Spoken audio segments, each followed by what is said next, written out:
I'm going to call this a tweet storm blowback. And we talked yesterday about the tweets that President Trump put out that have caused such a kerfuffle in Washington, D.C., related to the 4 freshman Congress women who are referred to as the squad.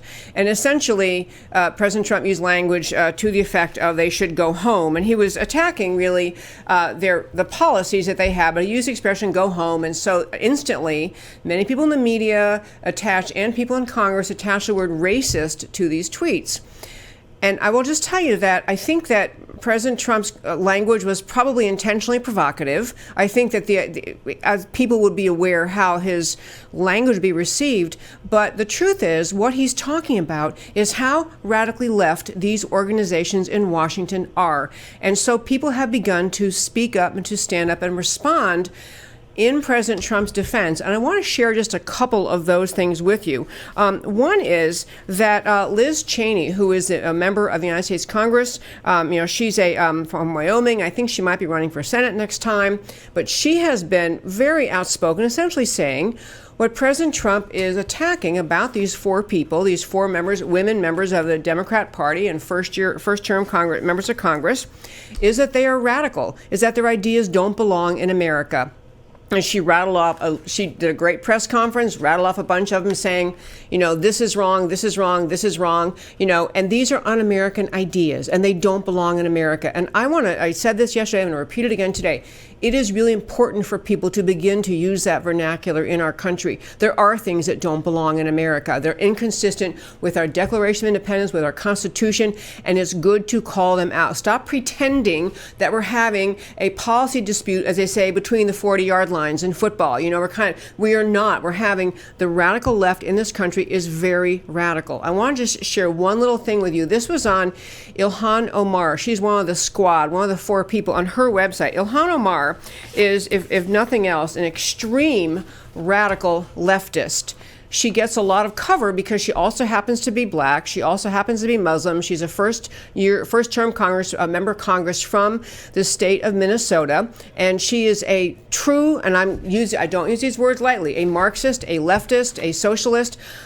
This is just one little clip from her website, and I don't know if you can read that, but she is promising on her website, running for Congress, her vision and policy priorities. This is just one of them.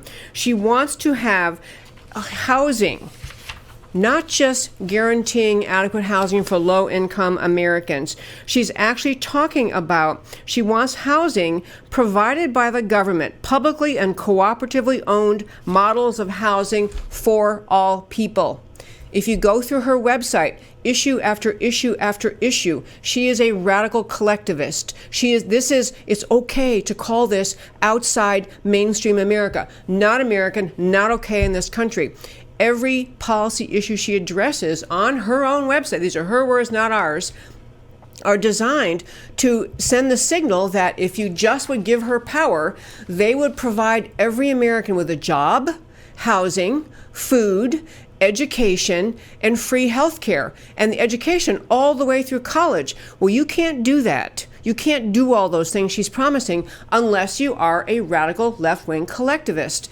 So when Trump, who chose his words, I'm sure, intentionally to be provocative, he is helping America focus on what do these 4 people stand for? The squad. What do they stand for? Ilhan Omar's website gives you great examples to understand. These people are not on the American playing field. All 4 of them, all 4 of the squad, these 4 Democrat members of the United States Congress, and again, they are Ayanna Pressley from Massachusetts, Ilhan Omar, Minnesota, Rashid Tlaib, Michigan, and AOC, Alexandria Ocasio-Cortez of New York.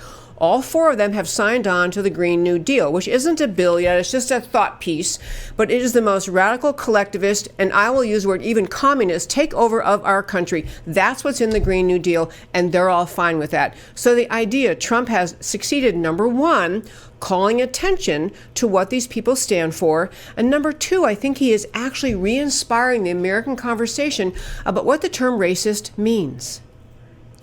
Is it okay to attach the term racist, for the left to use the word racist as an attack vehicle to shut down policy conversations on issue after issue after issue after issue, because that is what they do. So you had, as I mentioned, you had Liz Cheney speak up. Yeah, actually, Ben Carson came out and said very clearly, he said, I know President Trump very well, and I know him better than any of these four ladies do, and he's not a racist. There was also a woman who works in the White House. And I don't know if we got this clip. I sent it to my wonderful producer, Matt. Yes, we did. We have a clip of a woman who works in the White House who is being asked, this was on Fox Nation show, just very quickly being asked, what is it you think about President Trump and about his tweet relating to these four women, the Mean Girls squad. Here's this. Lynn Patton is a former longtime Trump aide, and now she works with the administration, but joins us now in that capacity. So when you hear these freshmen who don't really know the president, in many cases, I don't think have met the president, call him a racist over and over again and a bully, what's your response? Well, look, let me begin by saying you've got this squad of congresswomen who haven't done squat for the American people. They haven't passed one piece of legislation. They haven't done anything in their own districts. But what I personally find most offensive is that they've accused the president of attacking women of color. They've accused Nancy Pelosi of attacking women of color.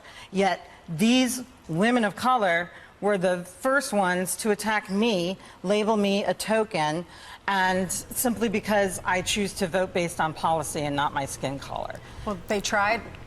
I love her line. She was attacked, as Lynn Patton works for President Trump, attacked by the squad because she chooses whom to support in politics based on what she believes in instead of in her skin color, the way it's supposed to be in America. I'm telling you, folks, this and everyone talks about President Trump playing, four-dimensional chess and being 10 steps ahead. I don't know. I don't agree with everything. There's no one in the whole planet I agree with 100% of the time except myself. But beside that, I'm not going to always agree with everything he said, but the conversation that's been stimulated by these tweets is extremely helpful. It's extremely helpful to expose the left. In fact, there was a lot of controversy, even on the floor of the House, about whether it was accurate or fair to characterize these tweets as racist, to essentially call their ideas un-American, which is what he's saying, to tell them if you really love socialism, go live in a country like that. Or for Ilhan Omar, if you really love Islamism, go live in a country like that. Go live someplace else and try these ideas. These are very similar to things I've said about Bernie Sanders. If you love socialism so much, go live in Cuba or Venezuela or even his beloved Denmark. Go live in these countries because these ideas don't belong in America. And part of what President Trump has reinvigorated in this country is the conversation about what America means. That's what he is talking about so often. It's why he talks about America first. What the idea of America means. America does not mean any screwball, wild-eyed idea anyone comes up with has legitimacy in our country. It does mean we have a First Amendment, we have freedom of speech, people can say these things, but if you have freedom of speech, you also must recognize everyone else does too, and people who find your views un-American, offensive, obnoxious, and just plain unlikable, they have just as much right to criticize what you said as you have to criticize them. So I think the conversation about what America means, what is fair to call racist, are actually healthy conversations in our happy American political conversation.